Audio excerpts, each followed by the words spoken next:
Yeah, dude. What it do? It's your boy, Big Boy Blair, or formerly Big Boy Blair. Yeah, so here's some training video. It's a compilation of what happened about last month. Yeah, just pretty much talking about what's going on. So, if you haven't seen this video before, this is pretty much me essentially in wrestling one of my lighter weight partners. This is my boxing coach actually, and so we're working predominantly fighting from turtle. Here, I really don't have much stamina. I'm not going to lie to you. I'm pulling guard, I'm pulling legs in. I got to be kind of cheeky with the way I'm attacking because this guy is just so fast and knows exactly what he's doing in some ways. You got to be a little smart. So, anyway, belly down, boom, knee bar, boom. So, let's explain that. My right hand goes in and behind. My right leg drops, but my foot stays out. Left leg goes over and behind the butt. Okay? Next, I'm going to drop him. My right foot drops down. I kick, rotate, clap, knee bar. Boom. Okay, so we reset, right? The best thing about this is that my training partner now knows, okay, I don't want to get my legs entangled, and I'm trying to keep him as far away from me as possible. What's the best way I can attack? From the back. Really smart. Posture up. He wants to crank it. Try to get that rear naked choke in deep. I said, no, okay. So pull out one of my big boy moves. Plus 200-pound people can do this easily. Tip him over the front. Goes back to the back. I said, okay, one more time. Boom. I don't know if my training partner got mad at me or whatever it was, but he performed one of the very forbidden jutsus on me. Crotch crusher. Yeah, that was lovely. Either way, I ain't mad about it. You just got to do what you got to do. But sometimes your training partner's got to take the anger out on you, other ways that they find available, so I can't be mad. But this is one way I get him back, so. Alright, that shoulder lock. Yeah, that's an attack at the lats. It's a very good one, but he's been doing great. So here now you get to see me flounder around like a big fat fish. Training with one of the black belts, our actual black belt coach, is always a learning experience. But you see, I'm trying to get hip height. I'm stupid. I should have got head height. But you see, what I'm thinking here in myself, I'm gassed, and I really can't fight too much, My gas tank is really bad. I'm trying to get out that hook, but then I just put myself into a butterfly hook. He's cranking the shoulder. I got his arm trapped, and what I was thinking about here, if I was smart, I should have just wrapped my leg around that trapped wrist and trapped thigh, and then just knee barred him.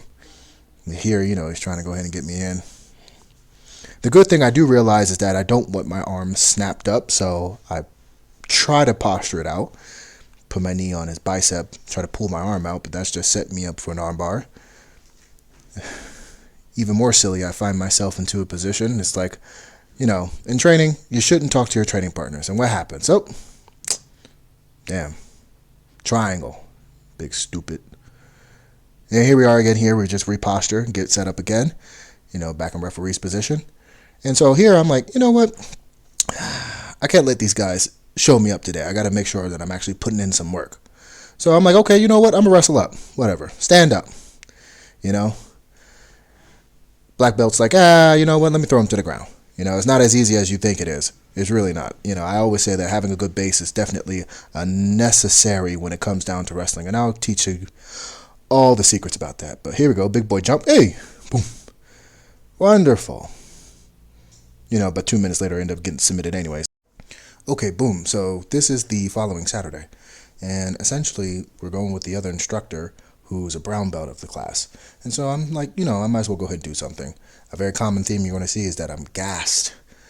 But anyway, we go into a leg entanglement. Tries to do an ankle pick. I try to go in a single leg. We're doing really good standing up. I think could be a little bit more gas put into it, but at this point, we've gone about maybe 4 or 5 rounds, and, it's just not as much energy. Nice toss. Try to get him off me. Right, he does a great job in just reposturing and going back in, holding the hips. Here, you just see I'm tired. Look, hands go up. It's a shame. Right, goes in a side mount. I try to shuck him off again just to gain some energy, a little burst, but you see a posture up, trying to see if I can catch my breath, and he just puts his hooks in and rear naked choke. Couldn't do anything about that. Walks off. That guy's cool. But then here, I had a chance to get a break.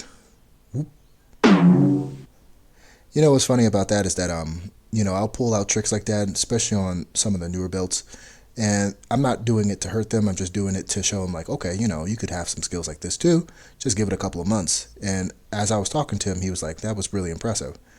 The good thing too about doing no-gi and gi, you get the chance to be able to practice a couple of different moves, like that knee pinch into this seesaw sweep, right? Go forward and then go backwards, right? That's something from no-gi. You'll see a lot of that in wrestling, but it also works in gi, right? Have more robust grip so you can do a little bit more with it. Okay, so boom.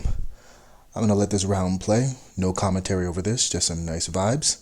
And you go ahead and see the work for an actual round and how everybody moves with each other. And listen, I appreciate everyone for watching the video in advance. And, keep in mind, turn on that notification. Next time I upload won't be too sporadically later in the future, but we'll definitely have some more uploads soon, okay? Thank you for watching once again, and talk with you all soon.